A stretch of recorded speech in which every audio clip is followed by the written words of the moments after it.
தம்பி, உங்களுக்கு தெரியாமல், ஒரு ஆட்சி அதிகாரத்துக்கு தெரியாமல் போதைப் பொருள் உள்ள வருது நாட்டுக்குள்ளே சொல்றது வெக்கமா இல்லையா? மாநில அரசிற்கு தெரியாமல் போதைப்பொருள் உள்ளே வருவதாக கூறிய முதல்வர் ஸ்டாலினிற்கு வெட்கமாக இல்லையா என நாம் தமிழர் கட்சி ஒருங்கிணைப்பாளர் சீமான் ஆவேசமாக கேள்வி எழுப்பியுள்ளார். நீங்க கோரிக்கை நிறைவேற்றி கொடுக்கணும். நீங்க எப்படி பார்த்தாலும் எனக்கு தான் போடுவீங்க. அப்புறம் தடுப்பு விவகாரத்துல அத பத்தி பேசுறதுக்கு தமிழ்நாடு அரசுக்கு ஒரு தகுதியா இருக்குது. முதல்வரே சொல்றாரு ஓரளவுக்கு தான் கை கொடுத்திருக்கு. அப்புறம் இத சொல்றதுக்கு ஒரு அதிகாரமா? தம்பி, உங்களுக்கு தெரியாமல், ஒரு ஆட்சி அதிகாரத்துக்கு தெரியாமல் போதைப் பொருள் உள்ள வருது நாட்டுக்குள்ளே சொல்றது வெக்கமா இல்லையா தம்பி? நீங்க சொல்லுங்க தம்பி.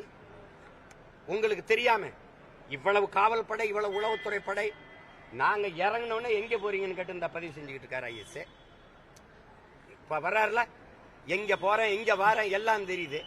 100 சோதனை இருக்குது.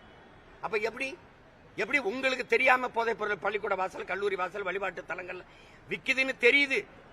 காவல்துறை ஆதரவு இல்லாமல் விற்க முடியுமா சொல்லுங்க?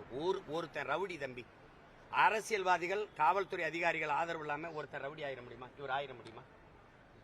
நீங்க இதெல்லாம் அவர் சொல்றாரு. அது போதையின் மீது நாட்டம் கொள்ளாது பிள்ளைகள் மீது போகாமல் பெற்றோர்கள், உறவர்கள் கவனம் செலுத்துங்கள். நீங்க என்ன பண்ணுவீங்க? நாங்க விற்போம், குடிக்காம நீங்க பாத்துக்கிறீங்க. தெருவுக்கு தெருவு சாராய கடையை திறந்து விட்டுட்டு சாராய விற்பனை குறையக்கூடாதுன்னு பார்த்துக்கிட்டு இருக்கேன். நீங்க போதைப் பொருளை தடுக்கிற நீங்க சொல்றது இதெல்லாம் வேடிக்கையா இருக்குது. சரிப்பா, திமுக தேர்தல் அறிக்கை தயாரிக்க ஒரு குழு தயாரிச்சு வச்சிருக்காங்க.